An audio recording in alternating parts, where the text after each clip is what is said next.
Blackbird singing in the dead of night. Take these broken wings, learn to fly all your life.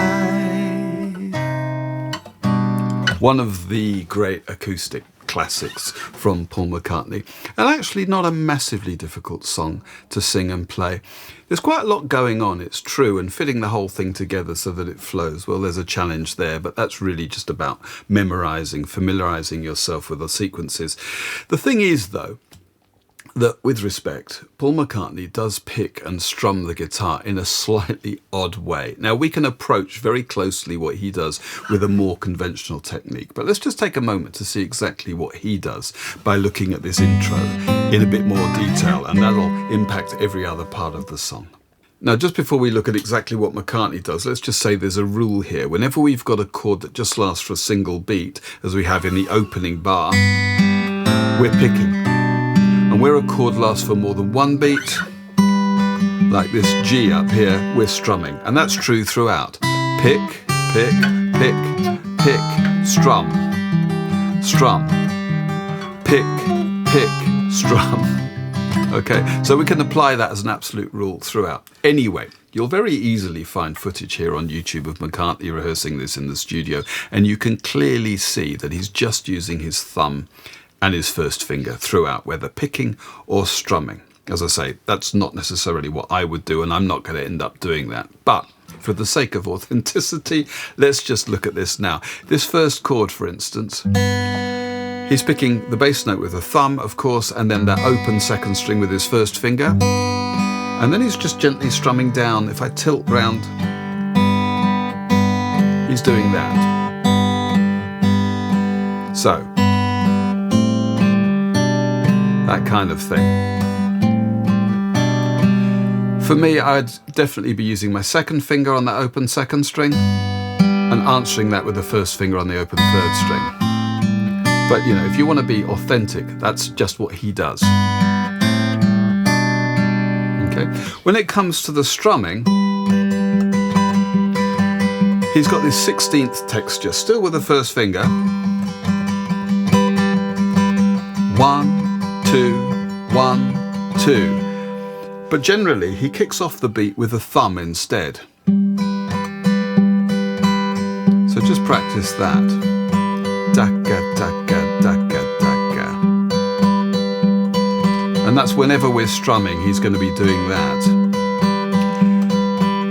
And actually, the template for the rhythm is that he'll pick the bass note with a thumb and then down up with the finger. On the first beat, 1 and 2 and. So down, down, up, down, up, down. And, you know, be flexible and organic about this. But that's the basic idea. So if we combine all that together in the intro, we're going to get this, and I'm going to pick it my way.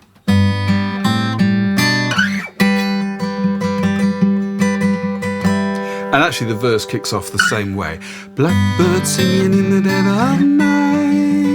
And we're going to see that phrase a few times, so it pays to get it under our fingers. Okay, there are 3 verses altogether, and they're all exactly the same. They all kick off with this intro figure. Blackbird singing in the dead of night. And aside from that first bar, which is 1, 2, 3 beats, everything else is 1, 2, 1, 2. Let's just break it down into little sections then. After this thing, we get a string of 4 chords, each lasting 1 beat. We've got C, and I'm using my first finger on the 3rd fret of the 5th string and my little fingers up on the 5th fret of the 2nd string. Answered with the open 3rd string, of course. Moving to this.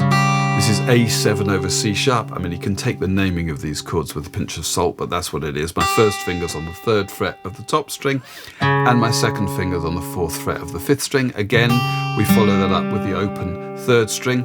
And actually, all you need to do, after you've played this pair of shapes, just move the whole thing up 2 frets.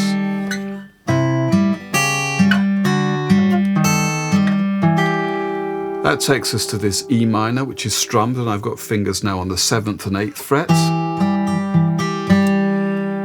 The note on the 7th fret of the 5th string moves down to the 6th fret.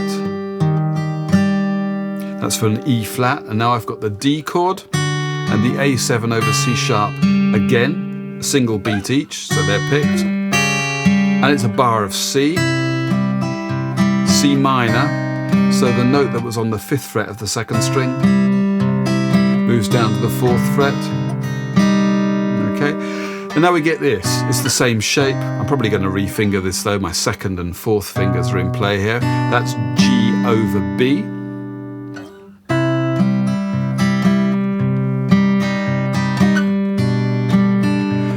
And we get this, A7. Really, you only need a finger on the 2nd fret of the 2nd string, but if you think you're in danger of hitting the 4th string, I might add a finger there on the 2nd fret of the 4th string.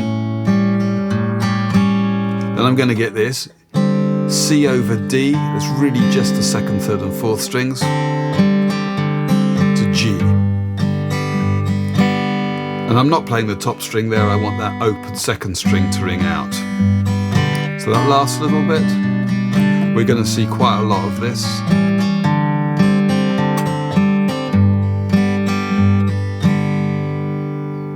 Okay, so let's go through the whole thing pretty slowly. Here's our pairs of chords rising. Up to 2 bars of the G. Now our string of picked chords. Up 2 frets. To E minor. E flat. Picked D. A over C sharp, C, C minor, G over B,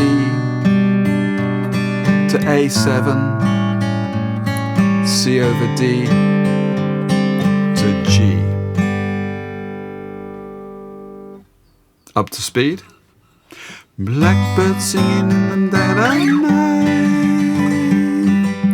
Take these broken wings and learn to fly. All your life you were only waiting for this moment to rise. Now those last 4 chords, the G over B, A7, C over D and G, we get them again with a slight variation immediately following that first verse. We get a beat of C to G over B and then a bar of A7, C over D to G. You were only waiting for this moment to rise.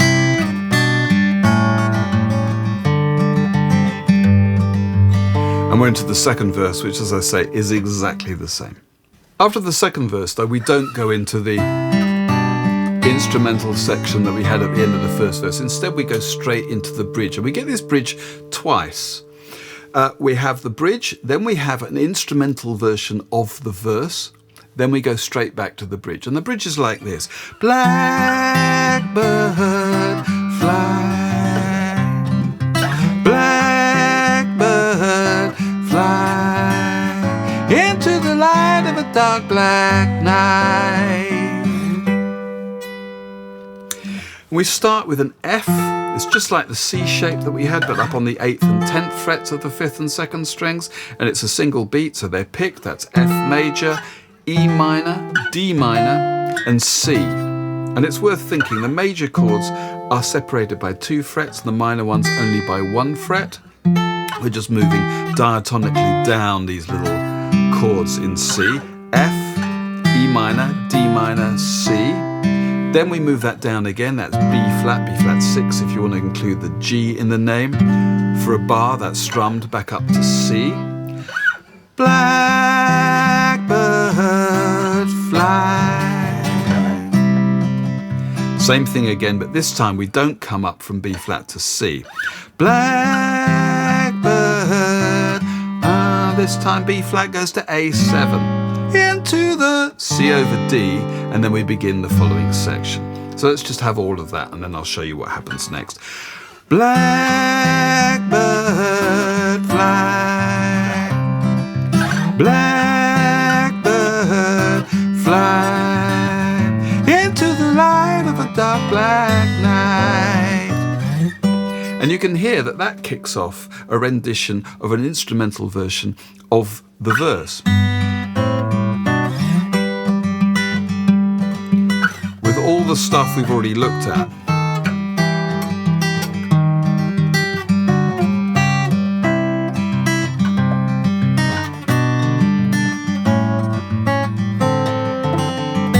And then blackbird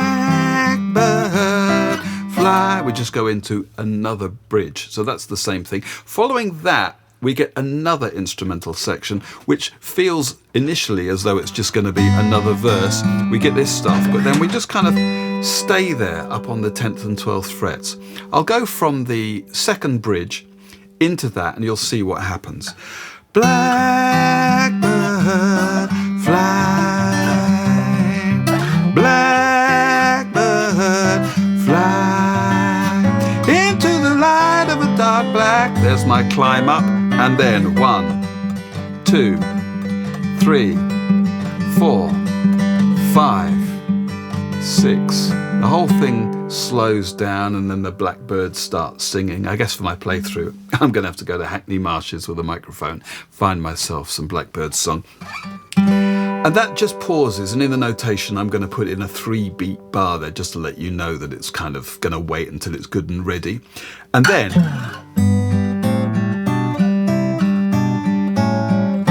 we get this final instrumental section that takes us into the third verse. And what happens here, when we're good and ready, I'm sliding down with my third finger, maybe from like the 13th or 12th fret, and it's just these chords that we've already seen, but single beats, so they're picked: G, A minor 7, G over B, C up here, G over B, A7 picked this time, and a whole bar of C over D to take us into the final blackbird singing in the dead of night. Now if you remember that little 4-bar interlude that we had at the end of the first verse, single beat of C and G over B, and then a bar each of A7, C over D and G.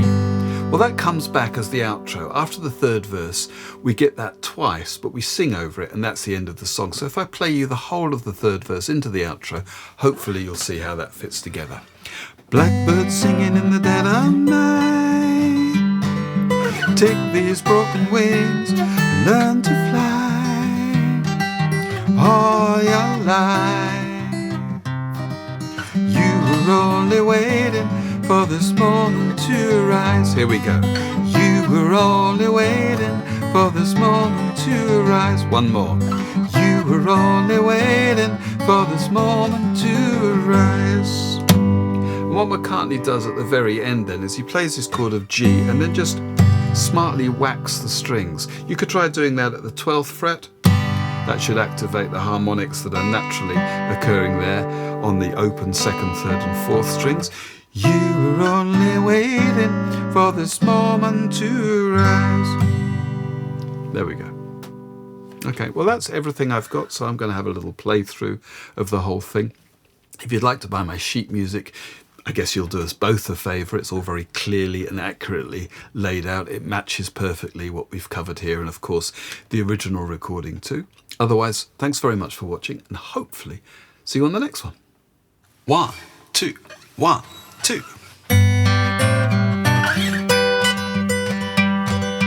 Blackbird singing in the dead of night, take these broken wings and learn to fly all your life. You were only waiting for this moment to rise.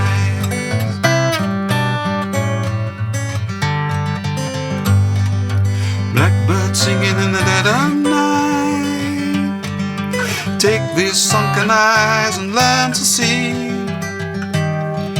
all your life. You were only waiting for this moment to be free. Blackbird fly, blackbird fly into the light of a dark black night.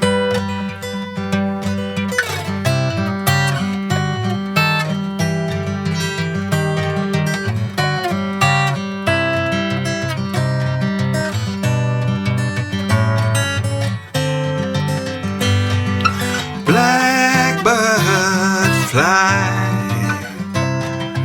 blackbird fly into the light of a dark black night.